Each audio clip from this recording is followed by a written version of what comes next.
और अगली खबर का रुख किया जाए जो पश्चिम बंगाल से है। यहां शुवेंदु सरकार ने एक ऐसा फैसला लिया है जिससे धार्मिक और राजनीतिक तापमान में अचानक इजाफा हो गया।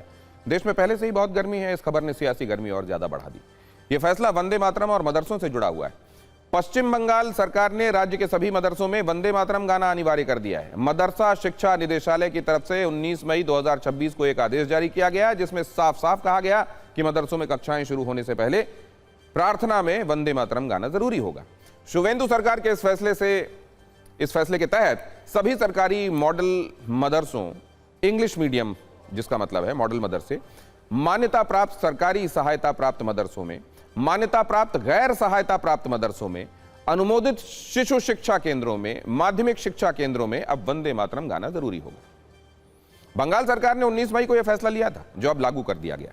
अब मुस्लिम धर्म गुरु इस पर आपत्ति जता रहे हैं। बंगाल में जमीयत के नेताओं का कहना है कि वंदे मातरम की कुछ पंक्तियां उनकी आस्था को चोट पहुंचाती हैं, इसलिए उन्होंने इससे दूरी बनाई, जबकि विश्व हिंदू परिषद को यह फैसला काफी अच्छा लग रहा है। एक बार दोनों को सुनिए और फिर आपको बताएंगे कि वंदे मातरम पर बंगाल सरकार का यह फैसला कैसे कानूनी रूप ले चुका है और इसे नहीं मानने वालों की समस्याएं बढ़ सकती।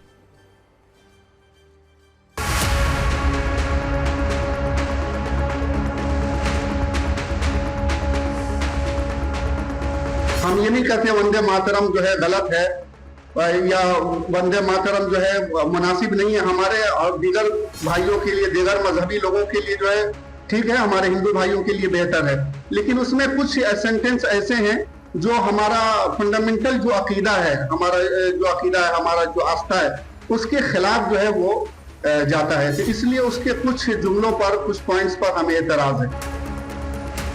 बंगाल का प्रत्येक विद्यार्थी अब एक नवीन ऊर्जा के साथ, एक राष्ट्रीय ऊर्जा के साथ में अपने दिन का प्रारंभ कर पाएगा। राष्ट्रीयता का भाव जागरण होगा, विदेशी घुसपैठ के प्रति हुई भाव बढ़ेगा और अपने पूर्वजों के प्रति उनकी श्रद्धा और विश्वास भी प्रगाढ़ होगा। इसके लिए साधुवाद। और जैसा आप जानते हैं, इस वर्ष फरवरी में केंद्र सरकार ने राष्ट्रगीत वंदे मातरम को राष्ट्रगान जन गण मन के बराबर का दर्जा दे दिया था और इसके साथ ही यह भी अनिवार्य कर दिया गया था कि सभी सरकारी और स्कूली आयोजनों में राष्ट्रगान के साथ साथ राष्ट्रगीत के सभी 6 अंतरों को पूरा गाया जाएगा। बंगाल सरकार ने इसी रेफरेंस पर यह फैसला लागू कर दिया। सवाल यह है कि अगर कोई संस्थान वंदे मातरम गाने से इनकार करता है तो क्या होगा। पहले इसका कोई नियम नहीं था, लेकिन अब वंदे मातरम को जन गण मन के बराबर दर्जा दे दिया गया है। राष्ट्रगान नहीं गाने पर सीधे सजा का कोई स्पष्ट कानून नहीं है, लेकिन जानबूझकर राष्ट्रगान में बाधा डालता है, अगर अपमान करता है तो prevention of insult to national honour act 1971 के इस कानून के तहत जुर्माने के साथ 3 वर्षों की सजा हो सकती है। और अब जब वंदे मातरम को भी जनगण मन वाला दर्जा मिल गया है तो जाहिर है सवाल यह कि क्या यही बात वंदे मातरम पर भी लागू होगी। यानी अगर किसी मदरसे ने वंदे मातरम गाने से इनकार किया तो मामला बिगड़ सकता है और कार्रवाई हो सकती है। इस खबर का राजनीतिक हिस्सा यह है कि टीएमसी और कांग्रेस इसका विरोध कर रहे हैं। टीएमसी का कहना है कि बीजेपी अपने विचार थोप रही।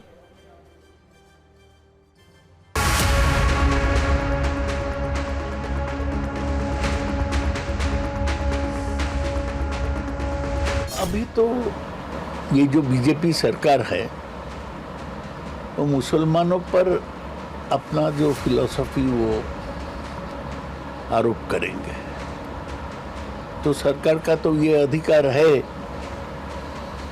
कि वो हर मदरसा स्कूल में भी कौन गाना गाया जाएगा ये ठीक करे। तो हम चाहते हैं लोग इसको देखें कि कैसे माइनॉरिटी का अधिकार पर ये लोग हस्तक्षेप कर रहा है। ये विरोध करने वाले तुष्टिकरण की बात करते हैं और पश्चिम बंगाल की धरती से तो वंदे मातरम गाया गया था राष्ट्रगीत, तो वहाँ तो पहले से अनिवार्य होना चाहिए। जिस तरह से देश की आज़ादी के लिए इस गीत के माध्यम से हमारे क्रांतिकारियों में ऊर्जा भरने का जो काम किया था और आज उस गीत को गाने में उनको परहेज लगता है या जो विरोध करने की बात करते हैं उन्हें अपने गिरेबान में झाँक कर देखना चाहिए और तुष्टिकरण की राजनीति को बंद करना चाहिए। वंदे मातरम की बात करते हैं, जनगण मन की क्यों नहीं करते। राष्ट्रगीत जनगण मन है, वंदे मातरम ये राष्ट्रगान है, लेकिन वंदे मातरम बोलना चाहिए।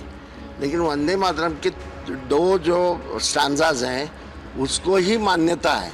आप बोलेंगे देवी वगैरह की तारीफ करो तो नहीं लोग करेंगे, क्योंकि ये देश सेक्युलर है। मदरसा में कुरान का शिक्षा दे रहा है, मदरसा में कुरान का लिए वो जिम्मेदारी है, कुरान के हिफाजत रखना। तो किसी को मदरसा में ये जुल्म आएगी, मैं उनको निर्णय का, उनका निर्देश का खिलाफ मैं सारा मुसलमान को इकट्ठा करके इनको रोकेगी। इस बहस के बीच सवाल यह भी है कि क्या वंदे मातरम गाने के लिए किसी के साथ जबरदस्ती की जा सकती है।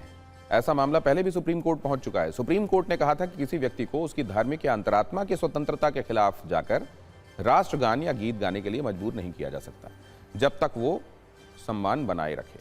सबसे चर्चित फैसला है Bijoe Emmanuel versus state of Kerala, जिसमें जेहोवा विटनेस समुदाय के छात्रों को राष्ट्रगान नहीं गाने पर संरक्षण मिला था। इस मामले में भी अगर विवाद बढ़ा तो यह मामला फिर से सुप्रीम कोर्ट तक जा सकता है और सुप्रीम कोर्ट के पास रेफरेंस के तौर पर 1986 का बिजॉय इमैनुअल ये वाला फैसला मौजूद है। आपको बता दें कि वर्ष 1882 में महान कवि बंकिम चंद्र चट्टोपाध्याय ने वंदे मातरम की रचना की थी। यह गीत उनके उपन्यास आनंद मठ में शामिल था। भारतीय स्वतंत्रता आंदोलन में वंदे मातरम का स्थान बेहद महत्वपूर्ण माना जाता है। 24 जनवरी 1950 को संविधान सभा ने जन गण मन को राष्ट्रगान और वंदे मातरम को राष्ट्रीय गीत का दर्जा दिया था। हालांकि वंदे मातरम को लेकर देश में समय समय पर धार्मिक और राजनीतिक बहस भी होती रही है। इसे नहीं गाने वालों का तर्क है कि इसके कुछ हिस्सों में भारत माता को देवी रूप में वर्णित किया गया है, इसलिए कुछ लोग इसे धार्मिक दृष्टि से अलग तरीके से देखते हैं। वैसे बंगाल में सरकार बनने के बाद शुवेंदु सरकार तेजी से फैसले ले रही है। इसमें खुले पशु वध रोकने और 14 वर्ष से कम उम्र के पशुओं को काटने पर रोक का फैसला भी शामिल है, जिस पर कलकत्ता हाईकोर्ट सुनवाई कर चुका है। कलकत्ता हाईकोर्ट ने पशुवध पर लगी पाबंदी को चुनौती देने वाली याचिकाएं खारिज कर दी। अदालत ने 1950 के एनिमल स्लॉटर कानून में धार्मिक आधार पर छूट देकर भैंस, बैल आदि के वध की अनुमति देने से फिलहाल इनकार कर दिया। हालांकि कोर्ट ने पश्चिम बंगाल सरकार को निर्देश दिया कि ईद के मद्देनजर किसी विशेष छूट की जरूरत है या नहीं, इस पर 24 घंटे के भीतर विचार किया जाए।